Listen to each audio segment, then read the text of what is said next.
Welcome to this explainer. Look, today we are unpacking how to stop just being busy and start being truly, actually productive.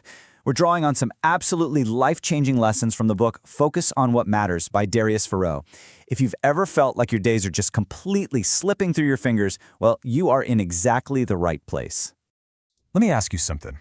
Why do you end your day feeling totally wiped out, yet it feels like the most critical tasks on your to-do list haven't even been touched?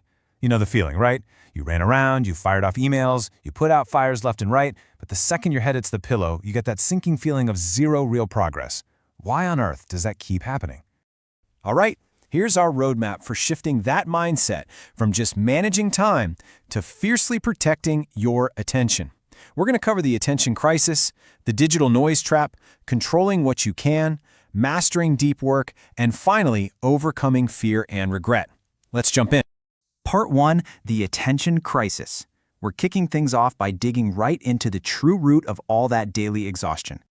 Here's the kicker. Your problem? It's not a lack of time. I mean, sure, we all kind of wish we had a 25-hour day. But what we actually need is attention management. Your focus is broken. It's scattered, pulling you in 100 different directions at once. Think about it.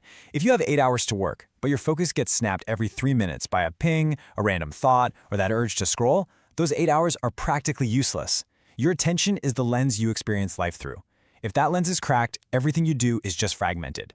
Darius hits the nail on the head here. Focus isn't some superpower you're just magically born with. It's a result of your environment. If you are constantly getting bombarded by notifications, it's your environment failing you, not your willpower. You can't seriously expect to maintain laser focus if your phone is lighting up right next to your keyboard. Willpower drains throughout the day, but a carefully designed environment, that protects your focus effortlessly.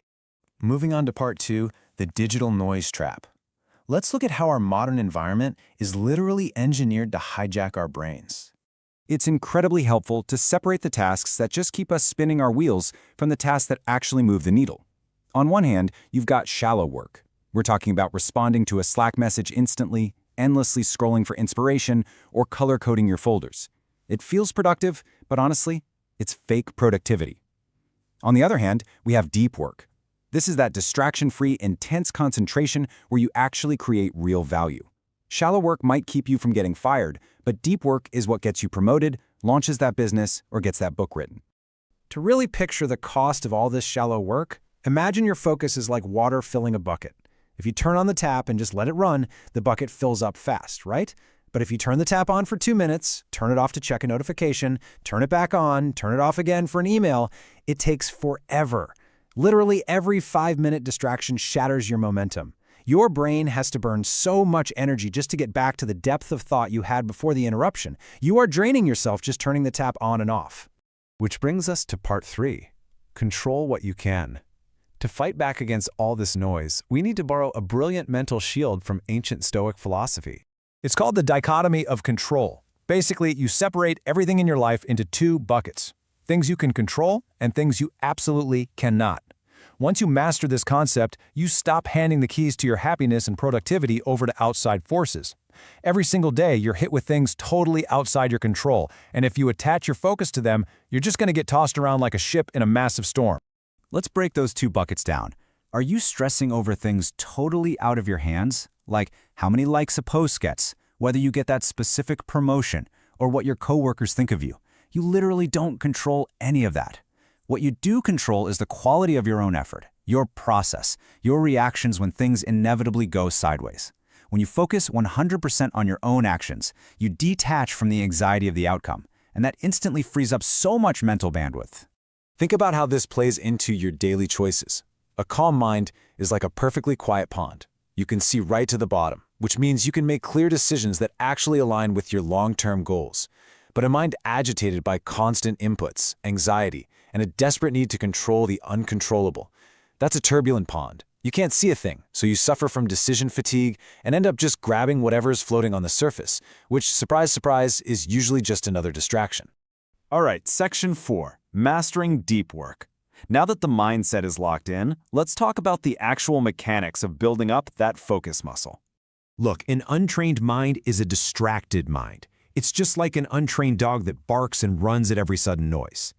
You wouldn't take a brand new puppy to a park full of squirrels and expect it to just sit there perfectly still, right? So you can't expect your mind to suddenly drop into a state of deep work without any practice. If you've spent years training your brain to crave a quick dopamine hit every 3 minutes, it's going to run after every single notification. You have to train it. So how do we train it? 3 steps. First, fix the environment. Just put the phone in another room. Second, and this is a big one, you have to learn to sit with boredom. So often we grab our phones not because we even care what's on them, but because our work is getting hard and we just want to escape the discomfort. By following these steps, you stop relying on cheap dopamine to hide from difficult emotions, and you actually start training your brain to push through the friction. If you want to put this into practice right this second, just remember one number, 1. That is the exact number of truly important tasks you need to pinpoint and write down every single morning before you do anything else. Not 10 things, 1. Ask yourself, if I only accomplish this one thing today, will I feel satisfied that I moved closer to my goals? If yes, that's your priority.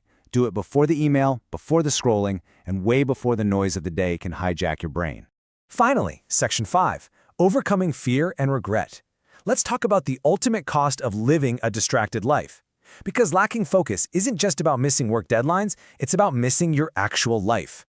We really need to redefine regret here. It's not just feeling bummed out about the past. It's a very clear signal. It happens when our daily, distracted actions just don't match up with our deep inner values. When we let distractions run the show, we literally end up living someone else's life. We chase external validation. We say yes to a bunch of stuff we don't even care about, and we ignore the deep work that truly matters. That is a guaranteed recipe for long-term regret. Real, intentional focus is the tool you use to build a meaningful life. So as we wrap up this explainer, I want to leave you with this thought. Look at your life right now. Are you going to let the noise, the endless notifications, and the demands of everyone else decide your future? Or are you going to take back control of your attention right here, right now? Choose your one thing today, fiercely protect your focus, and start building a life that actually matters.